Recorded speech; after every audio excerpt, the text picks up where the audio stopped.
What's up, fight fans? Thank you, as always, for passing by the channel. All right, so the lid has officially closed on boxing in 2018. In fact, it hasn't. I'll take that back. There is a big title fight in Macau tomorrow evening. Heki Butler, the South African world champion, he fights in Macau tomorrow evening. So I guess it's officially closed for the marquee names, the ones that we all know about. And I think 2018, when I look back on it, I think 2018 has been an amazing year for boxing. I really do. Even when you just look at the last month of December, you look at how many fights happened in December. You look at Frampton Warrington, December. Chisora versus Dillian Whyte, December. Wilder versus Fury, December. Canelo fought in December. Both Charlo brothers fought in December. So just December alone was stacked. And then you times that by 12, and it's been an incredible year in boxing. We didn't maybe get the 2 or 3 big fights we really wanted when you think of Joshua versus Wilder and maybe Lomachenko versus Mikey Garcia, but I think we got the next best thing for all of those. Linares versus Lomachenko was an amazing fight. It was my fight of the year. You had Usyk and his success and his big fights against Bradus and Gassiev and Bellew. We had GGG Canelo with Wilder versus Ortiz. So many big fights in 2018, but already you start looking forward to 2019. And where I thought 2018 was good, potentially, and it still is potentially, 2019 could be astronomical for boxing. It really could. We could have some of the biggest fights of the last 20 years if somehow they get made. I was thinking about my top 3 or 4 fights. I've done a video about this in August, about the fights that I think we should have in 2019. But between now and August, there has been so many other fights that have maybe shifted opinion in terms of what I now want for 2019.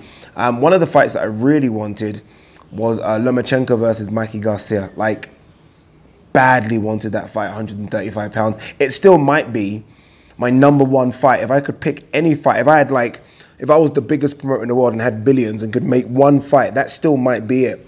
But I feel like it's going to lose a bit of its magic because of Mikey Garcia fighting Errol Spence. Look, if Mikey Garcia beats Errol Spence, then bloody hell, I mean, it just becomes even bigger. But there's a good chance Mikey will stay at 147 or at the very lowest 140. But if he loses and gets knocked out, which could happen against Errol Spence the much bigger guy, then I think him coming back down to 135 and fighting Loma, it just doesn't have the same feel to it. Mikey Garcia obviously right now is unbeaten. Lomachenko's only lost once to Salido, and that sounded great, right? If anyone can beat Lomachenko at 135, it is Mikey Garcia. But Mikey Garcia going to 147 now, I think that fight probably won't happen anymore. I really can't see it happening. I can't see, even if Mikey loses, I can't see him dropping another 12 pounds to come back and fight Loma. I just can't see it happening. So that was one of my big fights of 2019, but I don't think that fight's going to happen anymore. The other one I really wanted to see, and I pray to God it happens, and I think it might. I don't think we're as far away from it as I think we are, and that's Terence Crawford versus Errol Spence, right? Errol Spence, believe it or not, even by people like Sean Porter, has been called the boogeyman of 147. As good as I think Errol Spence is, I just can't give him that title when there are people like Terence Crawford around in that division. Terence Crawford has been the only one calling for Errol Spence at 147. He doesn't look at him like a boogeyman. He looks at him like someone he can beat, and he should be that confident. He's a free-weight world champion. He's unbeaten so far at 147. Yes, he hasn't fought the marquee names, but he's unbeaten. He's not as small at the weight as I thought as well. When he had that kind of face-to-face confrontation with Errol Spence, there wasn't much difference in size. And what there was in size was more down to Errol Spence maybe being a bit out of condition. So there isn't much size difference. Yes, they're with different promoters, obviously one with Bob Arum, one with Al Heyman and PBC. But I think it's a fight that if the people want it, it can happen. The only problem in making this fight, and I don't think it has anything to do with Bob Arum or Al Heyman, is that both would want millions, and they should get millions. It is a blockbuster pay-per-view. But I don't know if both of them are big enough in terms of the casual fan interest to get millions, right? So that could be the only stumbling block. Will they both accept 4 or 5 million to step in the ring, or do they want 7, 8, 9, maybe even 10 million? That's the problem. But if they can come to some sort of agreement, I really do think this fight can happen in 2019. Errol Spence has got Mikey Garcia. Terence Crawford doesn't have an opponent yet. He's talked about Louis Collazo and Amir Khan. If he can fight someone in March, why can't this fight happen in July or August in the summer? The biggest fight to make in 2019, it's a fight that we've been talking about now for about, I don't know, 18 months, is still Deontay Wilder versus Anthony Joshua.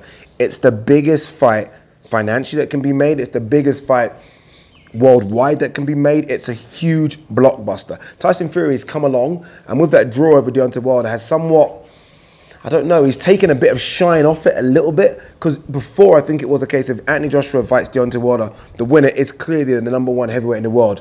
Tyson Fury could maybe make an argument to say that's not true. I still think it is true. I think if Anthony Joshua beats Deontay Wilder, that person is #1, because the way I see it, both of those guys are in the top 3, whatever position you have. And I think 2 guys fighting in the top 3 should make #1, I think. It's the biggest fight that can be made in boxing.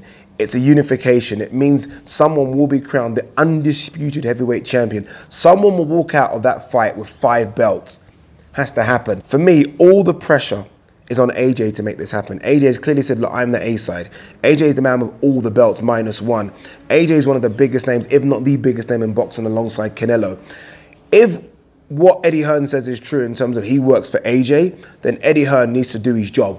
Eddie Hearn needs to make this fight happen.